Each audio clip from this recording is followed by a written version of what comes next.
नमस्कार, मैं डॉक्टर सीमा Sharma S A Sanskrit classes में आपका स्वागत करती हूँ। यमक अलंकार करते हैं। शब्दालंकार का एक और भेद, यमक अलंकार। इसकी क्या परिभाषा है, इसका लक्षण क्या है? सत्य अर्थे पृथक अर्थाया स्वर व्यंजन सन्हते क्रमेण तेनेव आवृत्ति यमकम विनिगद्यते। यानी सत्य अर्थे पृथक अर्थाया, सार्थक हो परंतु पृथक अर्थाया, भिन्न भिन्न अर्थ हो, भिन्न अलग अर्थ हो। इस प्रकार स्वर व्यंजन सन्हते, स्वर और व्यंजन समुदाय की तेन एव आवृत्ति, उसी क्रम से आवृत्ति, तेन एव क्रमेण आवृत्ति, उसी क्रम से आवृत्ति यमकम विनिगद्यते, यमक मानी जाती है। उसको हम क्या कहते हैं? यमक कहते हैं। तो सत्य अर्थे पृथक अर्थाया स्वर व्यंजन सन्हते क्रमेण तेन एव आवृत्ति यमकम विनिगद्यते। अर्थात यदि अर्थवान हो तो भिन्न अर्थ वाले स्वर व्यंजन समुदाय की उसी क्रम से आवृत्ति यमक, उसी क्रम से आवृत्ति को यमक कहते हैं।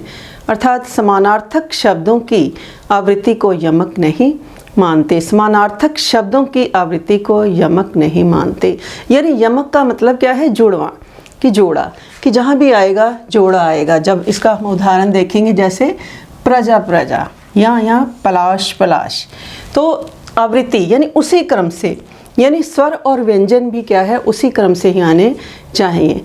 तो सत्य अर्थे पृथक अर्थाया स्वर व्यंजन सन्हते तेन क्रमेण तेन एव आवृत्ति यमकम विनिगद्यते, कि यदि अर्थवान हो तो भिन्न अर्थ वाले स्वर व्यंजन समुदाय की उसी क्रम से आवृत्ति को क्या कहते हैं? यमक कहते हैं। यानी समानार्थक शब्दों की आवृत्ति को यमक नहीं माना जाता। तो यहाँ पर यमक अलंकार में कहीं दोनों पद सार्थक भी हो सकते हैं, कहीं दोनों पद निरर्थक भी हो सकते हैं, और कहीं एक पद सार्थक और एक निरर्थक हो सकता है। इस यमक अलंकार के पादावृत्ति, पदावृत्ति, अर्धावृत्ति, श्लोकावृत्ति आदि भेदों के कारण और पादावृत्ति आदि भेदों के भी अनेक प्रकार होने के कारण बहुत अधिक भेद हो जाते हैं, परंतु यहाँ हम इन भेदों की चर्चा नहीं करेंगे। तो उदाहरण देखते हैं हम इसका। तो इसका उदाहरण करते हैं। प्रजा प्रजा स्व इव तंत्रित्वा निषेवते शांत मना विविक्तम युथानि संचारे रवि प्रतप्तः शीतम दिवा स्थानम एव द्वीपेन्द्रः। तो अभिज्ञान शाकुंतलम के 5वें अंक से श्लोक लिया गया है। तो इसमें क्या कहते हैं कि अपनी संतान के समान प्रजा का पालन करके, एक यहाँ पर प्रजा प्रजा यानी सत्य अर्थे पृथक अर्थाया स्वर व्यंजन सन्हते, अर्थ कैसा हो? सार्थक हो परंतु भिन्न अर्थ हो। इस प्रकार के स्वर और व्यंजन समुदाय की उसी क्रम से आवृत्ति यमक मानी जाती है। कि प्रजा प्रजा स्व इव तंत्रित्वा, तो प्रजा प्रजा ये जो दो बार शब्द आया है हमारा, इसमें क्या है कि प्रथम प्रजा का अर्थ क्या है? लोग, जनता। प्रथम प्रजा जो है इसका अर्थ क्या है यहाँ पर? तो यहाँ प्रथम जो प्रजा शब्द है हमारा, उसका अर्थ क्या है? जनता। और दूसरा जो प्रजा है उसका अर्थ क्या है? संतान। यानी यहाँ दोनों पद ही हमारे क्या हैं? सार्थक हैं। यानी राजा जो दुष्यंत हैं, मानो अपने संतान के समान क्या है? प्रजा का पालन करके शांत भाव से इस प्रकार एकांत स्थान का सेवन कर रहे हैं। जिस प्रकार दिन में क्या है कि हाथियों के झुंडों को चरागाहों में भेजकर सूर्य से संतप्त हुआ गजराज क्या करता है? शीतल स्थान का सेवन करता है। तो यहाँ पर प्रजा का यहाँ प्रजा, प्रथम पंक्ति में प्रजा पद की क्या है? आवृत्ति हुई है, जिसमें प्रथम प्रजा का अर्थ क्या है? लोग, जनता, और द्वितीय प्रजा का अर्थ क्या है? संतान। इस प्रकार यानी जो राजा दुष्यंत जो है अपनी प्रजा का इस प्रकार, जो जनता है उनका किस प्रकार पालन कर रहे हैं, जिस प्रकार अपनी संतान का जो पिता है पालन पोषण करता है। तो यहाँ दोनों पद क्या हैं? भिन्न भिन्न अर्थ दे रहे हैं। एक प्रजा का अर्थ क्या है? जनता, और दूसरे प्रजा का अर्थ क्या है? संतान।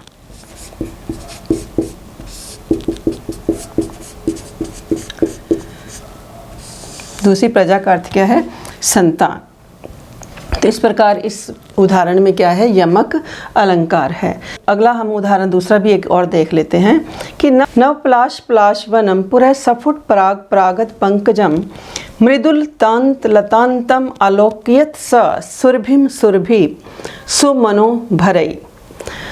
तो यहाँ पर हम क्या देख रहे हैं कि पलाश पलाश और पराग परागत, सुरभिम सुरभिम तथा लतांतम लतांतम, लतांत लतांत, यहाँ पर हम क्या देख रहे हैं, लतांत और लतांत,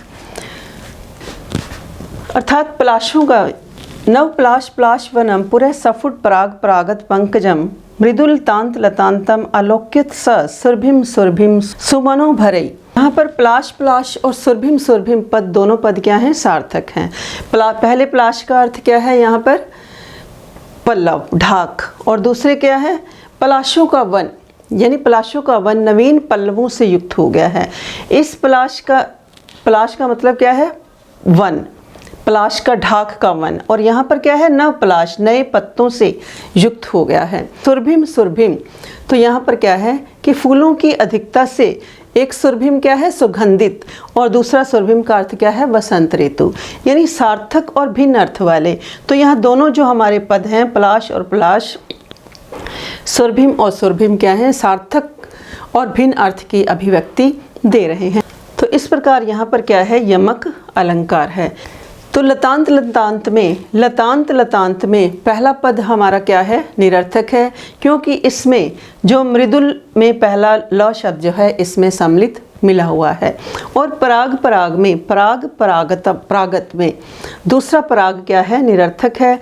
इस प्रकार हमने यमक का अलंकार का लक्षण किया कि सत्यार्थे पृथक अर्थाया स्वर व्यंजन सन्हते क्रमेण तेनेव आवृत्ति यमकम विनिगद्यते। जैसे प्रजा प्रजा, यमक का मतलब है जोड़ा, कि जहाँ भी अब जैसे उदाहरण आ जाए, आपको पेपर में आ जाए, इस प्रकार का उदाहरण आ जाए, तो इसमें पूछा जाए कि कौन सा अलंकार है, तो जहाँ पर इस प्रकार की आवृत्ति होगी, यानी स्वर भी सेम और व्यंजन भी उसी प्रकार समानार्थ समान हो, तो वहाँ पर क्या होगा, यमक अलंकार होगा। तो प्रजा प्रजा, इस दोनों शब्दों को देख करके हम पता लग जाएगा कि हमें कि ये क्या है, यमक अलंकार है। इसी प्रकार दूसरे उदाहरण में पलाश पलाश और सुरभिम सुरभिम तथा पराग परागत और लतांत लतांतम, इन शब्दों में क्या है कि हमारा जो है साम्य, हमें स्वर और व्यंजनों में क्या है, साम्य दिखाई देता है।